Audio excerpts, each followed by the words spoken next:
Hey, I'm Brianna Preston at Eureka Reading Services. Every day I do reading intervention, dyslexia therapy with my amazing, wonderful, incredible rock star students.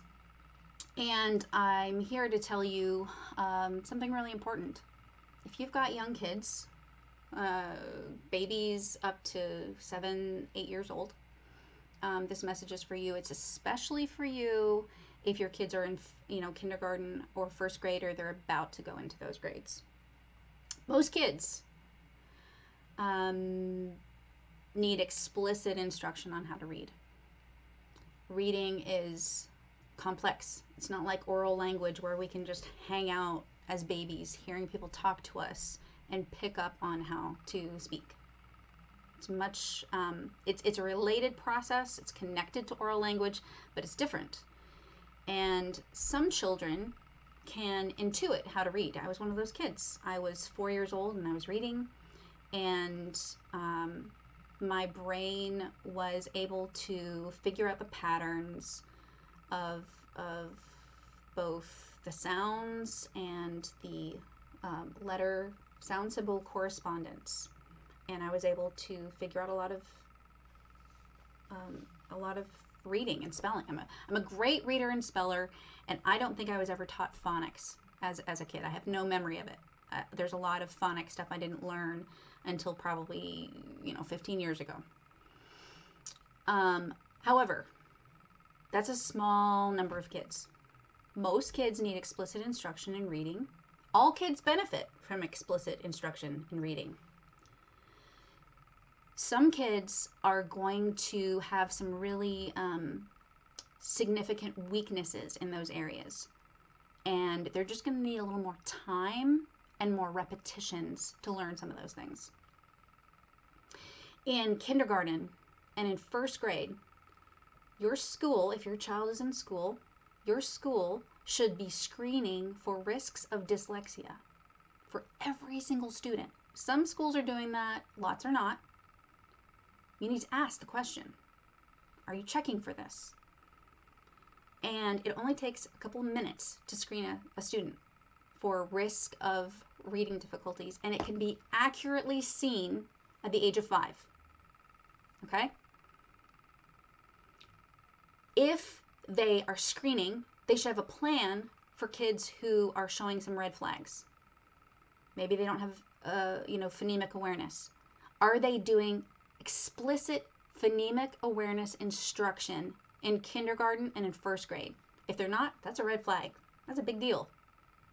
That means, are they doing things in their classroom where they're teaching the individual sounds that can be pulled apart in words? Bed is made up of b, e, d. Are they doing that? If they're not, your kid they're not going to be able to learn to read if they don't have phonemic awareness. Most kids develop it naturally. Kids with reading difficulties don't, and they need explicit, intensive instruction in it. Sorry about that. If you're noticing, hey, my kid's having difficulty learning the names of letters and their sounds, and your teacher's like, oh, it's not a big deal, they'll catch on. No, that is a big deal. If they're having difficulty with it, there's probably a reason.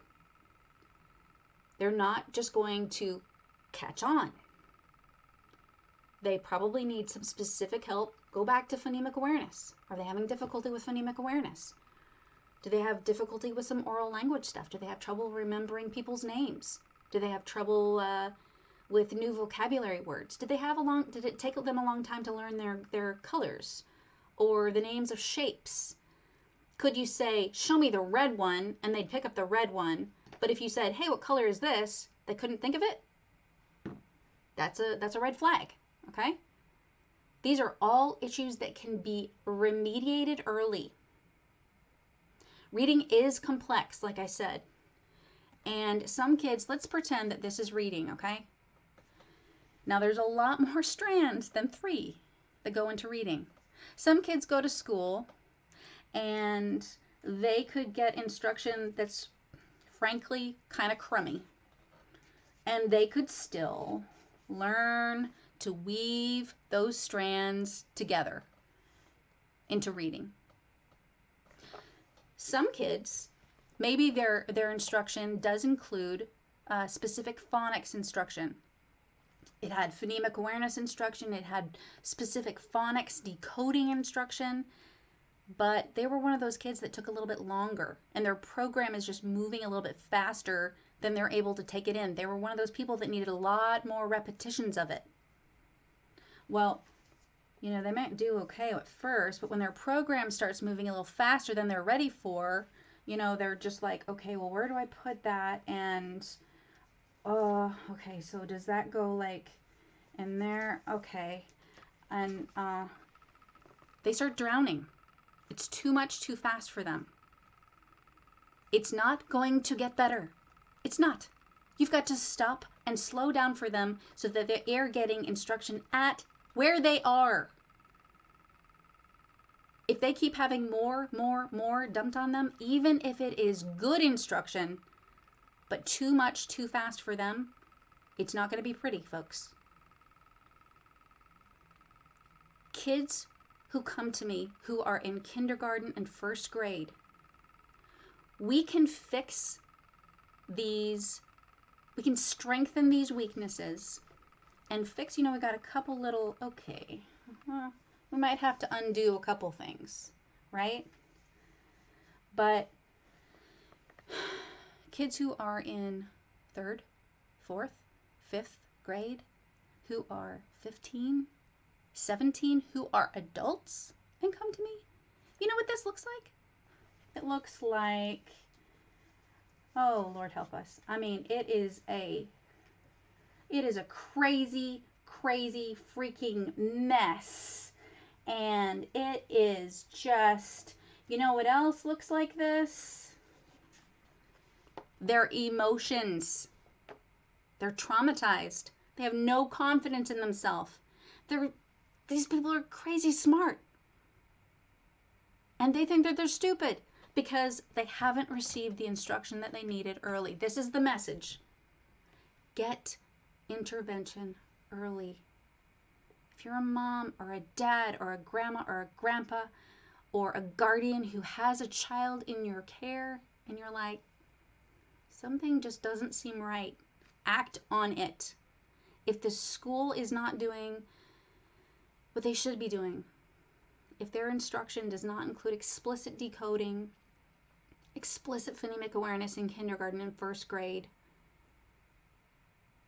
or they are, but your child needed just more time, more repetitions, and now they're way out of their depth and they're drowning, do something different. It's not going to get better. It's going to get worse. Stop now and do something different. Kids or adults who come to me and they're 15, we can work with this, all right? But we got to do a lot more work, okay? Because I'm not going to just teach them how to put these things together. I'm going to have to very slowly and gently undo a lot of things, including stuff that's in their heads and their hearts. And some of those knots are really tight, y'all. It is heartbreaking. It can be done, but it doesn't have to be that way. It doesn't have to be like that. Intervention early. Early intervention. It matters.